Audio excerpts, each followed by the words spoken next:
And it's 7 o'clock. Let's call to order the workshop for Wednesday, March 10th, 2021. First off, pledge the flag. I pledge allegiance to the flag of the United States of America. States of America, to the republic for which it stands, one nation, under God, indivisible, with liberty and justice for all.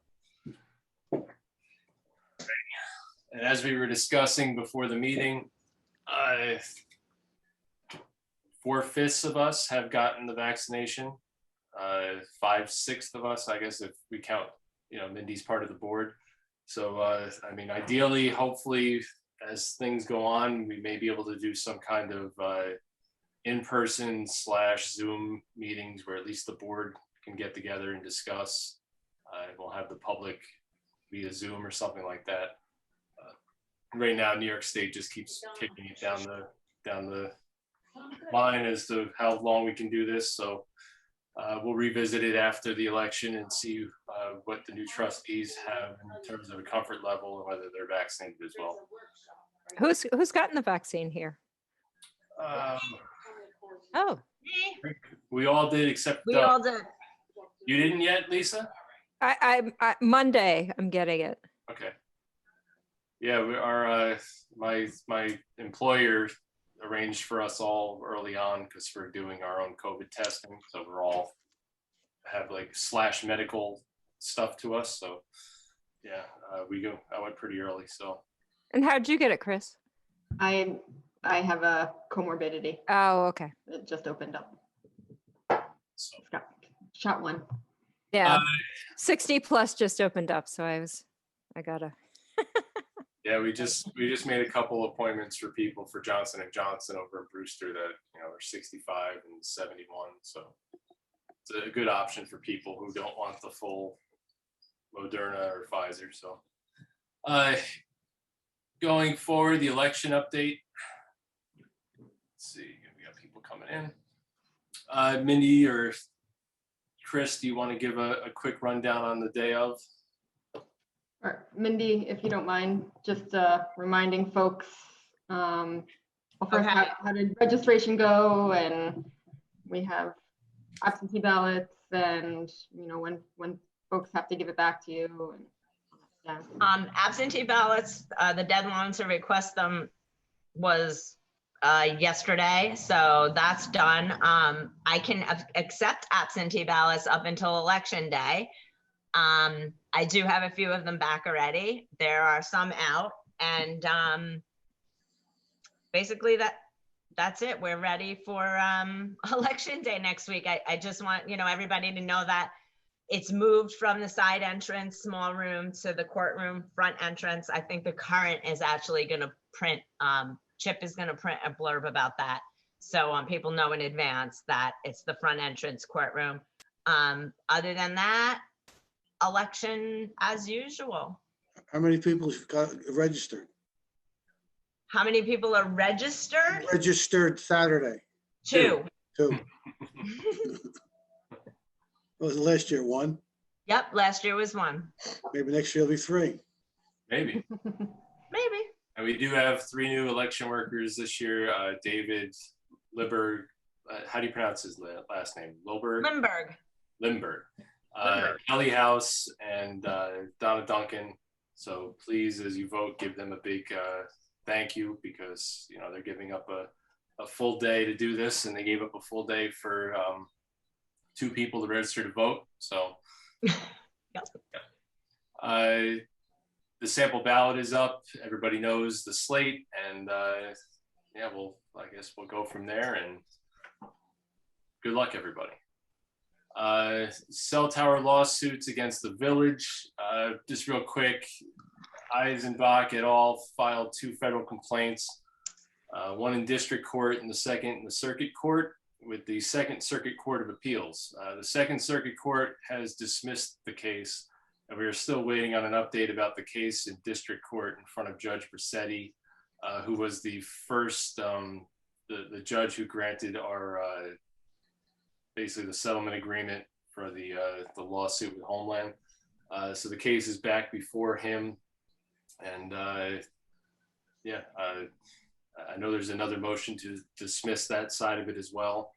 And we'll see how it goes. Again, I don't want to comment too much on it. And if anybody on the board has any questions or wants to add anything, just, yeah, I mean, the big news is that one half of that side of the legal matters has been dismissed. So Good news. The 21-22 budget process, Chris, do you want to speak to that? Sure, yeah, so we're super excited about the process and schedule. We can't talk about specifics until the actual budget meetings, but March 17th and 23rd, we're going to be meeting to review the tentative budget, which needs to be adopted by March 31st. And then we have set up the following dates for review of the final budget: April 6th, April 14th, and April 19th. And that we'll have a new, obviously, there are 2 new trustees begin April 1st, so they'll be part of that process. The current budget is looking really great. We've been doing a lot of work with Mindy and Pauline to have the tentative budget prepared, and working on our, the modifications from the former budget. And we're expecting our full $44,000 for our paved jobs to be reimbursed in our chips as of Monday. So we'll have that in our tentative budget to look at how everything balances out. That's important to note. That came up again in some letters in the newspaper where, there was some claims being made by one of the candidates that our budget, exploded this huge amount this year. It was all CHIPS money to repave Division and Bank Street. And yeah, I issued kind of a statement in the Highlands Current to kind of correct that. I hope the message got out to people. Again, we literally did not raise taxes last year. So, and the only increase we really did was because the comptroller was telling us we couldn't carry as much over year to year. So. Yeah, very important to have everybody understand. So, and I'm excited for us to get started on it next week.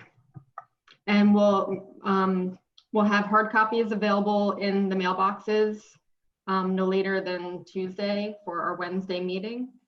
And we'll be able to just go line by line, just as we normally do with Mike sharing the screen and everything.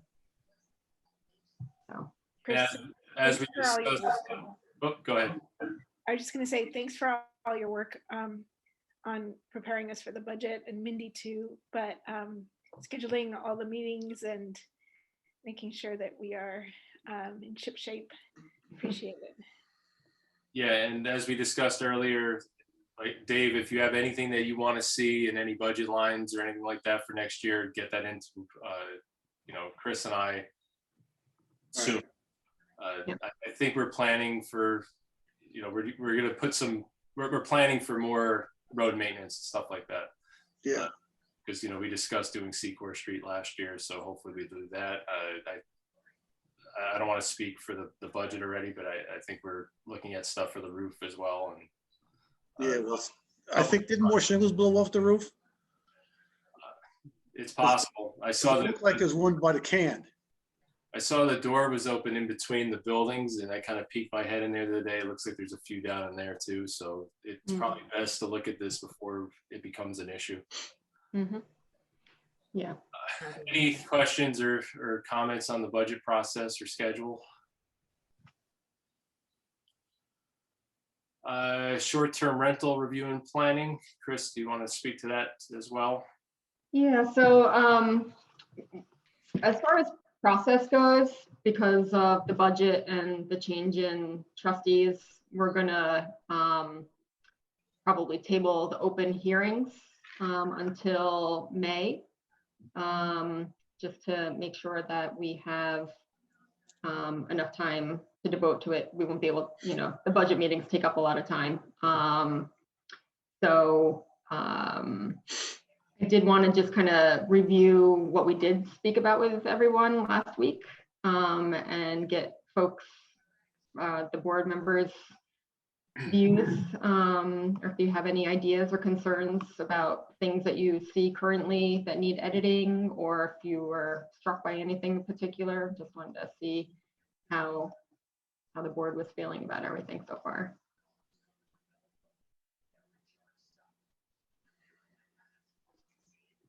I can.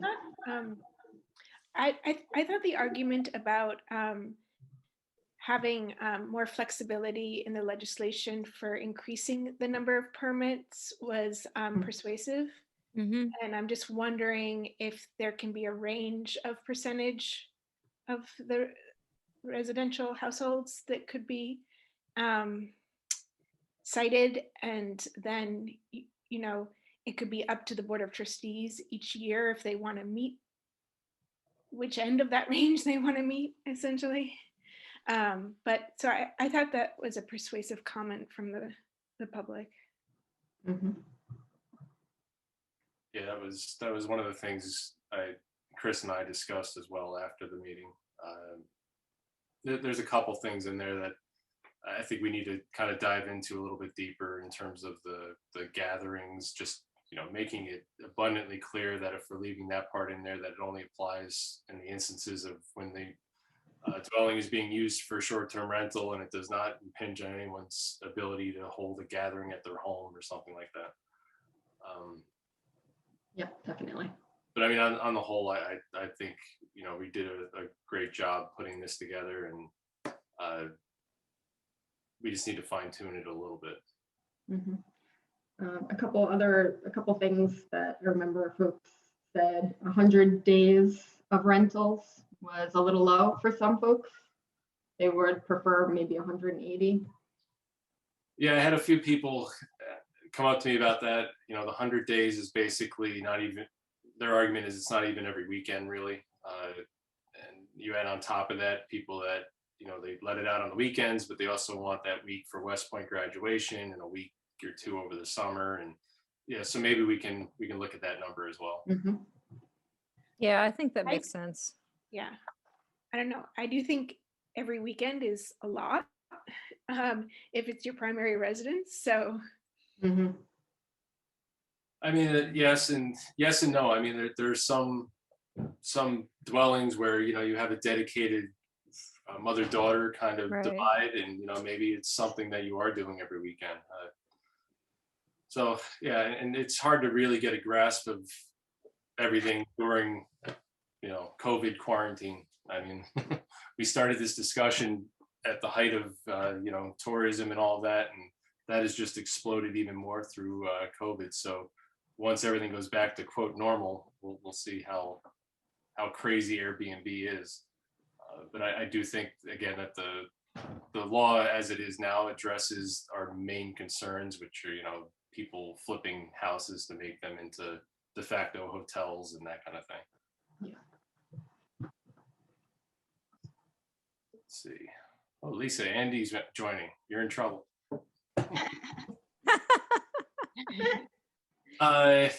Anything else? Mute him. Anything else on STR? Again, we'll, you know, maybe Chris, just send an email around to the board for thoughts, and we'll chime in and add to it, and then we can start off our next discussion that way. Sheriff substation lease. This has been going back and forth. Their former lease expired February 1st, I believe. So we're going month to month now at that $1,000 amount. Chris and I met with the first sergeant, William Meyer. It's got to be almost 2 months ago now at the substation. We took a tour of the facility. They showed us all the upgrades they've done, all of the maintenance and everything that they do, and, you know, explained some of the reasons why they do certain things. We came back to them with kind of an initial offer of what we thought would be a fair value at the property, and through a little bit of back and forth negotiation, they finally have agreed in principle So the first, it's a 5-year lease, kind of a graduated increase to get to the $1,500 a month that we kind of really want. So the first year it'll increase to 1,200, second 13, third 14, and then the fourth and fifth year will be 1,500, with the understanding that, you know, moving forward, it's either going to go above that, or, you know, the 1,500 is going to kind of carry over to the next incarnation of this. One of the things on our end is that, you know, we do own the property, so we can't depend upon the county for, you know, the improvements and upkeep of that building, kind of like they've been doing. I don't want to, you know, put a dollar amount on it, but I mean, it's well over, you know, tens of thousands of dollars that they put into the building already. It does need a fire escape. What kind of fire escape, the cost of it, we're working out with Bill Bajarski now. Since it's technically not a public meeting room, we may be able to get away with it in non-steel. But if we do have to do a steel fire escape there, that's really costly. So that was kind of the justification that we gave to the county for the increases, number one, and just, you know, us taking a little bit more of the control and burden back for the building, rather than just passing it off to the county and, you know, skirting by with the $1,000 a month. And, you know, it made very clear to both parties, you know, we want the sheriffs there. They're an important service to us. And, you know, we're not looking to kick them out and go to like a full market value with, you know, some kind of tenant in there of some sort. It's, yeah, anyone who's owned a property knows the burdens of that. So right now, I think the sheriffs are a great tenant. There are some issues that we're dealing with them in terms of the car idling and that kind of thing. And that's, you know, we're working on that with the sheriff moving forward. Any questions? Yeah, I was just actually getting to the idling. Yeah, that I didn't know if you had an opportunity to address that with them at. Yeah, we did. We addressed it directly to the first sergeant. And again, I mean, they're making the claim that the cars need to idle for all of the systems in the car. And, you know, kind of Chris and I's response was, you know, do you really need all 3 of the cars out there idling for hours at a time? And so once we get the lease squared away, it's a conversation I plan to follow up with the sheriff directly, Langley, or whoever the new sheriff is, or whatever, to kind of have that cracked down on a little more. It is, there are 3 or 4 cars there on some occasions. I mean, I drove to work on Monday or Tuesday morning, and I think there were 5 or 6 cars there. Yeah, they had a party. Yeah, it was the change of shift, I guess. So, And they did explain that, I don't remember the technical automotive terms, but it's the low emission. so an 8-cylinder Idling. car. So the 8-cylinder car will run on 4 cylinders while it's idling, with just to keep the electric going, which, you know, it's still causing emissions. So It's making the noise. And noise. Yeah. It's so close to residences, you know, their houses all around it. So I know across the street from those houses, it's not quiet when those cars are running. no. It bounces right off their buildings. Yeah. No, and I don't know if there's, you know, New York City idling is you get a ticket after 3 minutes. I don't know if there's any. I think that applies to diesels. Yeah, I looked into the state regs for idling, and police are exempt from the figures. state laws. Yeah, I mean, I understand their argument, but again, like, you know, all of my servers have UPS battery backups. Why can't a car that needs a computer system running have that kind of thing? So I mean, when I put the car in the garage, the car's not running all night when no one's there. yeah, well, their comeback was, if they get a call, they need to be able to respond immediately, and they can't wait the 2 or 3 minutes for the computer to boot up. Or, I mean, he even said it takes a lot longer than that. I don't know. Again, none of us here are sheriffs, so I don't know exactly what the process is when you're getting into a car and how long it takes. But it's definitely a conversation, like I said, we're going to have with the higher ups once the lease is kind of settled. It should be signed. Hopefully,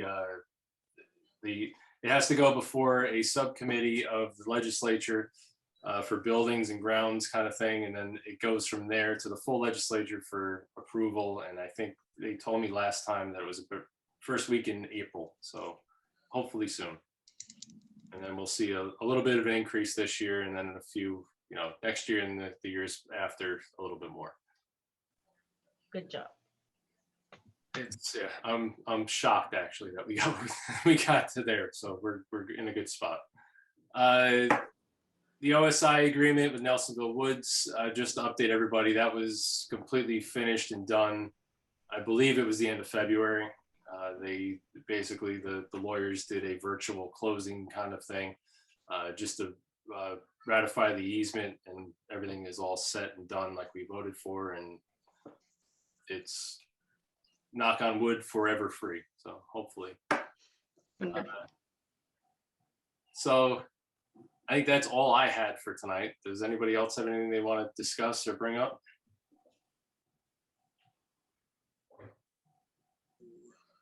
Nothing? Anybody in the public?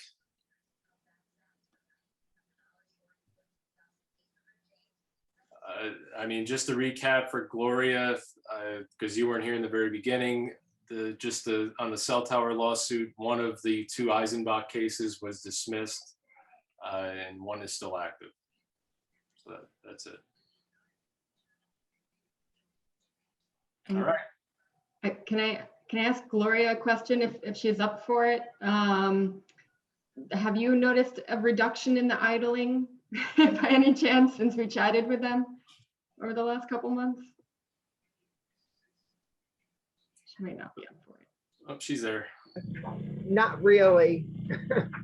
No, it's been pretty much status quo. I mean, It always is. It's, Michael, it's a change of shift. You see them there for periods of time. I'm used to it, but I don't know. yeah, I've been keeping an eye on it in the morning on my way to work. And like I said, Monday or Tuesday morning of this week was kind of the high water mark where I saw 5 or 6 cars out there. And I mean, like, not even trying to not block people in. I mean, the entire street was full of cars. So anything else? No. All righty. If that's everything, is there a motion to adjourn? Make a motion. Is there a second? Second? All those in favor? Aye. Aye. And Lisa and Dove, this is your last workshop, and Monday will be your last meeting, so you will be missed. Almost. We still have budget meetings till the end of the month. This is Yeah. true. This is You're not rid of us yet. I'm Yeah. just gonna keep adding meetings to keep you for longer and longer. all right. Have a good night, everybody. Good night. Good night. Night all.